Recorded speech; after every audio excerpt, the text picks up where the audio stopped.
लोकसभा चुनाव में यूपी के भीतर बीजेपी की हार के बाद घमासान छिड़ गया है। नतीजे आने के बाद से ही यूपी के मुख्यमंत्री योगी आदित्यनाथ अपने राजनीतिक विरोधियों के निशाने पर हैं।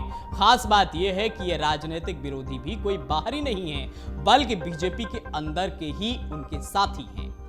लोकसभा चुनाव के बाद बीजेपी कार्य समिति की बैठक में योगी आदित्यनाथ ने पहली बार चुप्पी तोड़ी है। उत्तर प्रदेश में बीजेपी के चुनाव प्रदर्शन को लेकर योगी आदित्यनाथ ने जो बातें कही हैं, वो असल में पूरे मामले में उनका राजनीतिक बयान है और बहुतों के लिए संदेश भी है। चुनावी प्रदर्शन को लेकर योगी आदित्यनाथ की बातें करीब करीब वैसी ही हैं जैसे 2018 के गोरखपुर और फूलपुर उपचुनावों की हार को लेकर प्रतिक्रिया थी।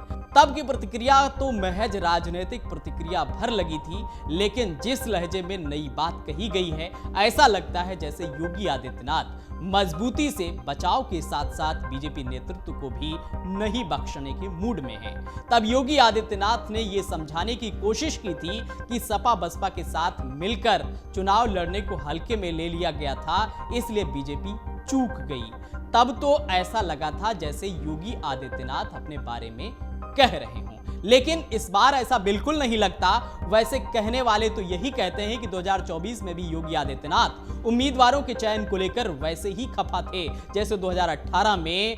दलील दमदार भी लगती है क्योंकि नतीजे भी करीब करीब वैसे ही आए हैं। खास बात यह भी रही है कि समीक्षा बैठक में बीजेपी अध्यक्ष जेपी नड्डा मौजूद थे, लेकिन ध्यान देने वाली बात यह भी रही कि अमित शाह शामिल नहीं थे। बैठक में योगी आदित्यनाथ के अलावा यूपी बीजेपी अध्यक्ष भूपेंद्र चौधरी सहित कई सीनियर नेता और पदाधिकारी भी शामिल थे। योगी आदित्यनाथ के मुताबिक बीजेपी यूपी में अति आत्मविश्वास का शिकार हो गई थी।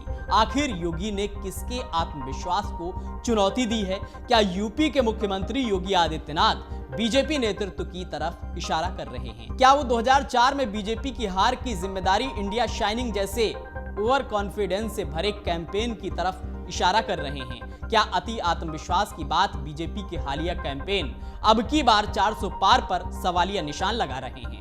बीजेपी की ये समीक्षा बैठक ऐसे वक्त पर हुई है जब लोकसभा चुनाव जैसा ही झटका पार्टी को फिर से लगा है। देश के 7 राज्यों में 13 विधानसभा सीटों पर हुए उपचुनाव में भी बीजेपी को बुरी तरह से हार का मुंह देखना पड़ा है।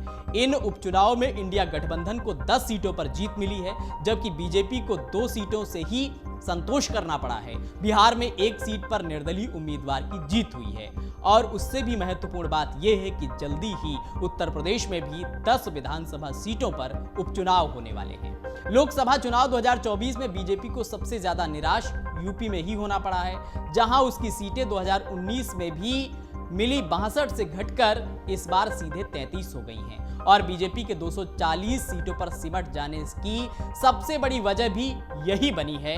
कहां अपने बूते बहुमत हासिल करने वाली बीजेपी की हालत ये हो गई है कि सरकार बनाने के लिए नीतीश कुमार की जेडीयू और चंद्रबाबू नायडू की टीडीपी का सपोर्ट लेना पड़ा है। लोकसभा चुनाव के नतीजे आने के बाद से ही योगी आदित्यनाथ के भविष्य को लेकर तरह तरह की अटकलें लगाई जाने लगी हैं और योगी आदित्यनाथ के खिलाफ सोशल मीडिया पर चल रहे कैंपेन के खिलाफ धीरे धीरे उनके समर्थकों ने मोर्चा संभाल लिया है। अब योगी आदित्यनाथ ने चुप्पी तोड़ते हुए खुद भी मोर्चा संभाल लिया है। असल में लोकसभा चुनाव के दौरान अंतरिम जमानत पर छूटने के बाद दिल्ली के मुख्यमंत्री अरविंद केजरीवाल ने योगी आदित्यनाथ को लेकर कहानी सुनाना शुरू कर दिया था। अरविंद केजरीवाल का कहना था कि 75 साल के होने जा रहे प्रधानमंत्री नरेंद्र मोदी रिटायर हो जाएंगे और अमित शाह की नजर प्रधानमंत्री की कुर्सी पर है और ऐसा होते ही सबसे पहले योगी आदित्यनाथ का पत्ता कट जाएगा।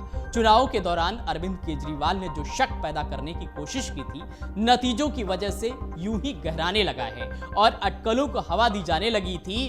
तब तो प्रधानमंत्री मोदी और अमित शाह ने भी जगह जगह अरविंद केजरीवाल की बातों को खारिज करने की कोशिश की, लेकिन चुनावी नतीजों के बाद अलग ही राजनीति शुरू हो गई है। हार पर अपनी बात रखते वक्त योगी आदित्यनाथ शुरुआत तो प्रधानमंत्री मोदी की तारीफ के साथ करते हैं, लेकिन लगे हाथ जो कहना चाहते हैं बोल भी देते हैं। कहते हैं प्रधानमंत्री मोदी जी के नेतृत्व में हमने विपक्ष पर लगातार दबाव बनाए रखा और उत्तर प्रदेश में अपेक्षित सफलता हासिल की, चाहे 2014 हो, 2019 हो लोकसभा चुनाव हो या फिर 2017 और 2022 के यूपी विधानसभा चुनाव हो। इस बार भी पहले जितना ही बीजेपी को वोट मिला है, लेकिन वोटों में बदलाव और अति आत्मविश्वास ने हमारी उम्मीदों को नुकसान पहुंचाया है। आखिर ये अति आत्मविश्वास किसका है? उनकी बातों से इस बार ऐसा तो नहीं लगता कि योगी आदित्यनाथ अपनी बात कर रहे हों। तो क्या योगी आदित्यनाथ के ऐसा बोलने का आशय बीजेपी के केंद्रीय नेतृत्व के ओवर कॉन्फिडेंस से है? क्या योगी आदित्यनाथ बीजेपी अध्यक्ष जेपी नड्डा के उस बयान की भी याद दिलाने की कोशिश कर रहे हैं जो राष्ट्रीय स्वयंसेवक संघ की नाराजगी की वजह से बना था? जेपी नड्डा ने कहा था भाजपा अब पहले की तुलना में काफी मजबूत हो गई है, इसलिए अब संघ के समर्थन की जरूरत नहीं है। लोकसभा चुनाव के ठीक पहले जिस तरह उत्तर प्रदेश में राम मंदिर बन चुका हो, उसी साल चुनावी हार यूं ही हजम कैसे हो सकती है?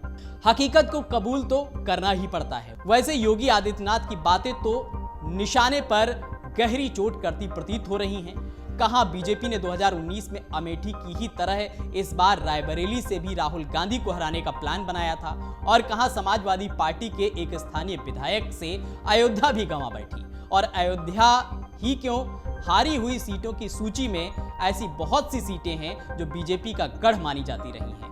और तो और प्रधानमंत्री नरेंद्र मोदी की जीत के अंतर को कहां 10 लाख तक पहुंचाने की बात कही जा रही थी और कहां पिछले 2 चुनावों से भी वो घट गए हैं। बेशक योगी आदित्यनाथ बचाव और आक्रमण दोनों पर जोर दे रहे हैं, लेकिन जन्नत की हकीकत मालूम तो उनको भी है। कोविड के वक्त क्या हाल हो गया था, कैसे लोग परेशान थे, कैसे मोदी शाह ने आगे बढ़कर योगी आदित्यनाथ को क्लीन चिट देते हुए ऐसा जोरदार कैंपेन किया कि लोग सारे गम भुला गए और बीजेपी की सत्ता में वापसी के साथ योगी आदित्यनाथ फिर से मुख्यमंत्री की कुर्सी पर काबिज हो गए। तब तो अमित शाह चुनावी रैलियों में योगी आदित्यनाथ के लिए भी मोदी के नाम पर ही वोट मांगते देखे गए थे। योगी को मुख्यमंत्री बनाइए ताकि 2024 में मोदी फिर से प्रधानमंत्री बने। मोदी प्रधानमंत्री बने, लेकिन यूपी के लोगों ने बीजेपी को विधानसभा की तरह वोट बिल्कुल नहीं दिया। अब अगला पड़ाव 2027 है। ध्यान रहे, चुनावी जीत ही सबसे ज्यादा मायने रखती है। स्मृति ईरानी बेहतरीन मिसाल भी है, यानी कि बीजेपी के सामने आने वाले दिनों में कड़ी चुनौती है। अगर आप ये वीडियो YouTube पर देख रहे हैं तो हमारे चैनल को सब्सक्राइब करें और बेल आइकन को दबाना ना भूलें। अगर आप Facebook पर ये वीडियो देख रहे हैं तो हमारे पेज को लाइक करें।